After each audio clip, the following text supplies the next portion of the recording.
Good morning to all.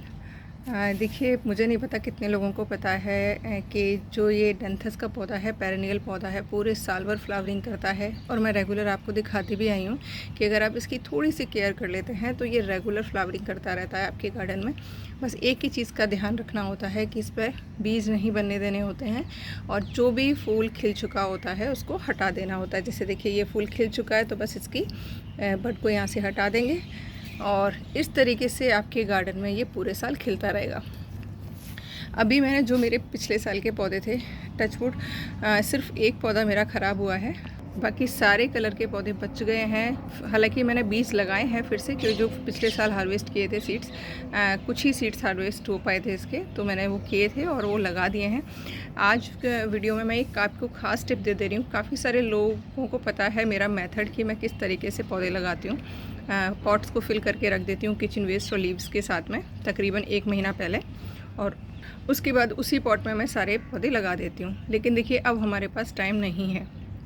Market में भी sapling ready मिल रही हैं और घर में भी आप बीज तैयार हो रहे हैं, तो 10 से 15 दिनों के बीच में वो पौधे तैयार हो जाएंगे। तो करना क्या है, अगर आपने डायरेक्ट किचन वेस्ट भर कर लगा दिया, कई बार छोटी जो सैपलिंग होती हैं वो जो किचन वेस्ट की गर्मी निकल रही होती है उसको झेल नहीं पाती हैं और आपकी सैपलिंग मर जाती हैं, चाहे वो सब्जियों वाले पौधे हों, चाहे फूलों वाले पौधे हों, चाहे फलों वाले पौधे हों। तो थोड़ा सा ध्यान रखना है। आपने रेडी जो आपका मिक्सचर है, यानी आपके कंपोस्ट बिन में हाफ डिकम्पोस्ट हो चुका है, वो पॉट्स में फिल करेंगे, जिससे कि आपके पौधे पॉट तैयार करने के 3 से 4 दिन के बाद ही आप उसमें कोई भी पौधा लगा पाएँ। मैंने जो भी मेरे पुराने पौधे थे परमानेंट फूलों वाले, सर्दियों में जो खिलने वाले हैं, उन सब की रूट फिलिंग कर दी है। कल एक सवाल था कि मैम रूट फिलिंग करने के बाद मेरा पौधा मुरझा रहा है। देखिए, आप गार्डनिंग अगर स्टार्ट कर रहे हैं तो आपको ये सीखना पड़ेगा किस पौधे में कैसी प्रूनिंग करनी है, किस पौधे में कैसी रूट फिलिंग करनी है। अगर उसकी जड़ें बहुत ज़्यादा सॉफ्ट हैं तो आप बहुत गहरी रूट फिलिंग नहीं करेंगे। रूट फिलिंग का मतलब ये नहीं होता है कि आप पूरे पौधे की जड़ों को ही उखाड़ दें। अगर आप सारी ही रूट्स को डिस्टर्ब कर देंगी और आपने ऐसे टाइम पर किया है कि वो झेल ही नहीं पाएगा गर्मी को, तो थोड़ा सा ध्यान से, हल्के पौधों की रूट्स बहुत सॉफ्ट हैं तो बहुत हल्की रूट फिलिंग करेंगे, और फलों वाले पौधों की मैंने आपको बताया 3 से 4 इंच की मिट्टी आराम से हटा सकते हैं, लेकिन करने का टाइम ज़रूर ध्यान रखिएगा।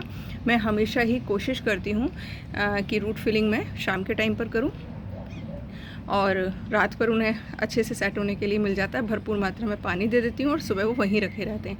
लेकिन अगर मुझे मॉर्निंग में करनी पड़ती है, क्योंकि देखिए अभी मॉर्निंग में टाइम मेरे पास ज़्यादा होता है, शाम के टाइम मच्छर हो जाते हैं, तो मॉर्निंग में मैं 2 घंटा ईज़िली काम कर लेती हूँ गार्डन में। तो उस 2 घंटे में मैं जितनी भी रूट फिलिंग अगर मैं करती हूँ तो उस पौधे को मैं शेड में रखती हूँ तकरीबन 1 से 2 दिन, उसके बाद फिर उसके प्रॉपर प्लेस पर पहुँचा देती हूँ। तो ये चीज़ ध्यान रखिएगा। और डैंथस के अगर पुराने पौधे हैं तो खूब सारी कटिंग मल्टीप्लाई करिए, बहुत इजीली इसकी कटिंग लग जाती है। रिवर्स एंड में मत करिएगा, आप डायरेक्ट मिट्टी में कर सकते हैं अगर आपकी मिट्टी मेरी तरीके से पोरस बनी हुई है। और अब मैं शेयर कर देती हूँ कि मैं अभी जो मैंने फूलों के बीज लगाए हैं उनके लिए मैं पॉट कैसे तैयार कर रही हूँ। पहले तो देख लीजिए बीजों का अपडेट, सारे बीज जर्मिनेट होना शुरू हो गए। ये आई थिंक देखिए पिटूनिया, क्योंकि पिटूनिया की बीज बहुत महीन होता है, तो देखिए ये भी जर्मिनेट हो गए हैं। बाकी भी धीरे धीरे करके निकल रहे हैं अपने हिसाब से। और ये देखिए फैला रखा है अभी सारा क्योंकि टेरिस पर जब काम करती हूँ तो देखिए हो जाता है, सफाई करके बहुत ज़्यादा काम नहीं हो सकता है, आपको भी पता है। ये है मेरी रेडी मिट्टी, जिसके अंदर मैंने मिलाया है थोड़ी सी नीम खली, पत्तियों की खाद, गार्डन सॉइल। अब आप मात्रा पूछेंगे तो देखिए 50% गार्डन सॉइल है, 30% पत्तियों की खाद है, और बाकी 20% में सारी चीज़ें हैं। जैसे मेरे यहाँ की मिट्टी चिकनी है तो थोड़ी सी मैंने नदी की रेत मिलाई है, नीम खली मिलाई है। कोकोपीट मैं यूज़ नहीं करती हूँ, क्योंकि जो ये पत्तियों की जो मेरी खाद है ना, बेस्ट खाद है। रीज़न, जब ये डिकम्पोज होती है सारे न्यूट्रिशियस तत्व जो है पौधे को मिल जाते हैं, साथ ही साथ जो मेरे मिट्टी में केंचुए पैदा होते हैं उनका परफेक्ट भोजन बन जाता है ये, तो वो वर्मी कंपोस्ट दे देते हैं पौधों को। तो यही मिलाती हूँ। अभी डायरेक्ट किचन वेस्ट में नहीं मिला रही हूँ, किचन वेस्ट इसी के अंदर मिला हुआ है, रेडी जो मेरी खाद थी वो। और पॉट्स में आप पूछेंगे कि मैम आप केले के छिलके या प्याज के छिलकों की बात करते हैं, तो यस, केले के छिलके और प्याज के छिलके आप दबा सकते हैं पौधा लगाने के बाद में।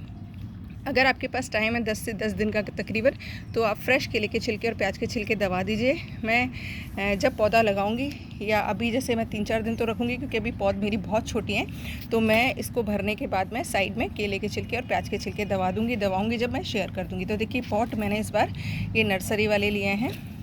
ये मुझे इस 15 रुपये का एक पॉट पड़ा है, क्योंकि ये सीजनल प्लांट के लिए है तो सफिशिएंट है। और ये देखिए आप होल्स देख पा रहे होंगे, ऑलरेडी हो रखे हैं कितने सारे।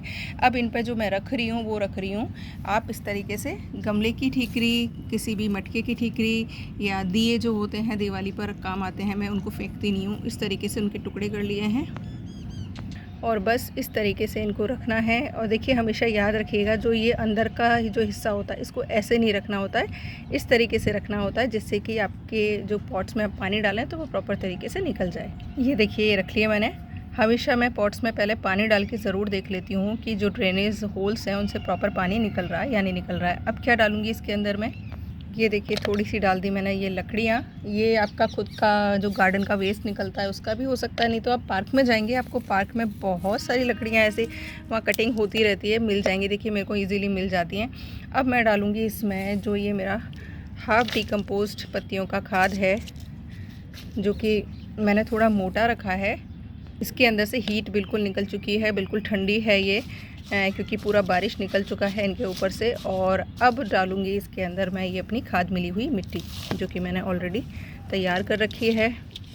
एक लेयर इसकी लगाऊंगी, थोड़ा वापस से ये सूखा पत्ता, और उसके बाद मैं ये मिट्टी भर के मैं इसको अच्छे से पानी भर के रख दूँगी। अब आप कहेंगे मैम हमारे पास ना तो सूखी पत्तियाँ हैं ना ही किचन वेस्ट है, तो हम क्या करें। तो देखिए आप कोई भी ऑर्गेनिक खाद, चाहे वो आप वर्मी कंपोस्ट लें या गोबर की सड़ी हुई खाद लें, कोई भी खाद ले सकते हैं जो भी ऑर्गेनिक होनी चाहिए, उसको आप इसी तरीके से भर देंगे। बस प्रॉपर ध्यान रखेंगे ड्रेनेज का, क्योंकि देखिए अगर ड्रेनेज प्रॉपर नहीं होता है पॉट्स का, तो पॉट्स के मरने, पौधे के मरने के चांसेस बहुत ज़्यादा बढ़ जाते हैं। रीज़न कि अभी सर्दियाँ आएंगी, सर्दियों में पानी ऑलरेडी एवोपरेट नहीं होता है, बहुत ज़्यादा धूप तेज़ नहीं होती है, जिसकी वजह से अगर पौधे के अंदर बहुत ज़्यादा मॉइस्चर रहेगा तो आपके पौधे गल के मर सकते हैं। मैं जिस तरीके से पॉट्स फिलिंग करती हूँ, इसमें आपने देखा होगा तेज़ बारिश में भी वाटर लॉगिंग नहीं होती है, इसी वजह से पौधे स्वस्थ रहते हैं, हेल्दी रहते हैं।